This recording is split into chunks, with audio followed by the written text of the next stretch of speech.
এক মাস দু মাস নয়, দীর্ঘ 1 বছরের মেয়াদ উত্তীর্ণ এই গাড়ির, এবং সেই পাইলট গাড়ি পিষে দিল এক বাইক আরোহীকে, প্রাণ গেল ওই বাইক আরোহীর। আর এই ঘটনার 11 ঘন্টা পরে এফআইআর রুজু করা হলো। শওকতের কনভয় পাইলট গাড়ির ধাক্কায় মৃত্যু হয়েছে বাইক আরোহীর, এবং ঘটনায় একাধিক ধারায় মামলা রুজু হয়েছে ঠিকই, কিন্তু জামিনযোগ্য ধারায় মামলা রুজু করা হয়েছে। এ বিষয়ে নিয়ে আমরা কথা বলবো। প্রতিনিধি পিঙ্কি এই মুহূর্তে আমাদের সঙ্গে রয়েছে। পিঙ্কি, একদিকে আমরা গতকাল দেখলাম যখন ট্রাফিক আইন দেখানো হচ্ছিল সেনার গাড়িকে এবং দাঁড় করানো হলো সেনার গাড়িকে, ঠিক সেই জায়গাতেই আবার দেখলাম যে মেয়াদ উত্তীর্ণ পাইলট কার রাস্তায় ঘুরে বেড়াচ্ছে অবাধে। এ কেমন দ্বিচারিতা পিঙ্কি?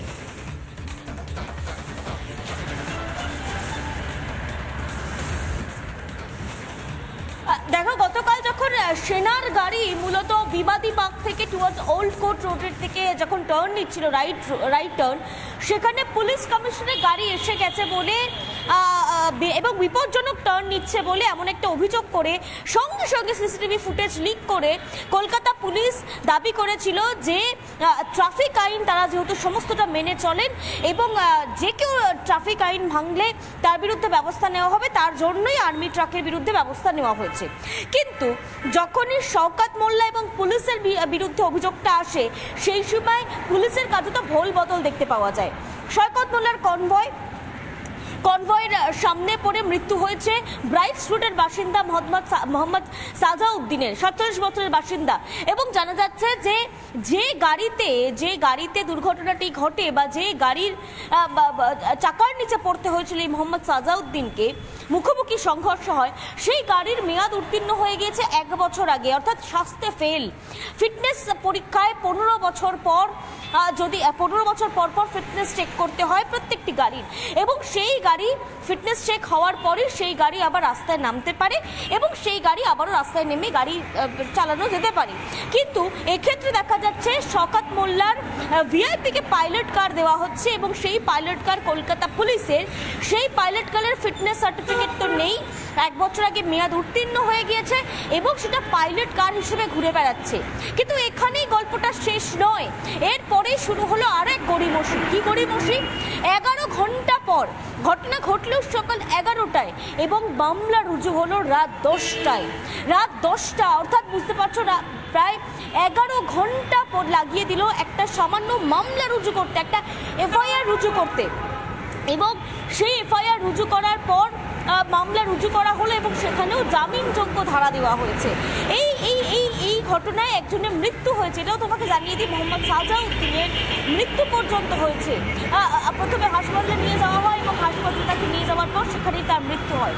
অদ্ভুতভাবে এর পরেও 11 ঘন্টা কেটে যাওয়ার পর এফআইআর হলো, ফিটনেস সার্টিফিকেট ছিল না, ফিটনেস সার্টিফিকেটের মেয়াদ উত্তীর্ণ হয়ে গিয়েছিল।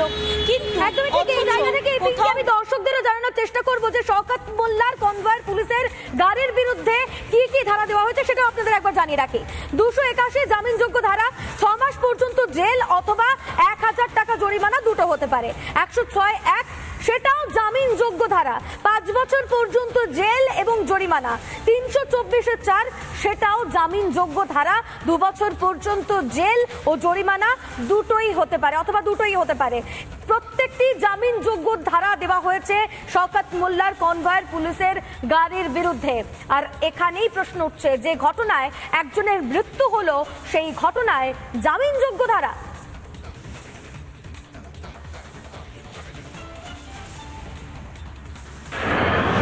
রাজ্যে এখনো পর্যন্ত এসআইআর লাগু হয়নি, তবে এই এসআইআর চালু হওয়ার আগেই মালদা জেলাতে রীতিমতো দেখা যাচ্ছে মালদা জেলার যারা বাসিন্দারা রয়েছেন, যারা জনগণ বা এই জেলার যারা ভোটাররা রয়েছেন, তারা তাদের এই এসআইআরের আতঙ্কে, অর্থাৎ এসআইআর চালু হওয়ার আশঙ্কায় তারা তার আগে থেকেই তারা রীতিমতো তাদের কাগজপত্র, তাদের সঠিক পরিচয়পত্র সবই কিন্তু তারা তৈরি করছেন, অর্থাৎ তারা এফিডেভিট করছেন, কেউ নোটারি করছেন, তেমনটাই কিন্তু ছবি দেখা গেল। বিগত আগস্ট মাস থেকেই সাধারণত তারা এইভাবেই রীতিমতো মানুষের যে এফিডেভিট করার যে একটা হিড়িক বা নোটারি করার যে একটা হিড়িক, সেটাও কিন্তু একটা প্রবণতা একটা কিন্তু দেখা যাচ্ছে। এবং সেই ক্ষেত্রে উকিলদের অন্যান্য কাজের থেকে এই এফিডেভিটের কাজের চাপও কিন্তু বাড়ছে। এসআইআর হওয়ার আগেই, রাজ্যে এসআইআর চালু হওয়ার আগেই সমস্ত নাগরিক, বেশিরভাগ করে যাদের এই সমস্যা আছে তারা কিন্তু আগে থেকেই তারা সম্পূর্ণ কাগজপত্র তারা সঠিকভাবে ঠিক করে নিচ্ছেন। মালদা থেকে দীপঙ্কর গোস্বামী, রিপাবলিক বাংলা।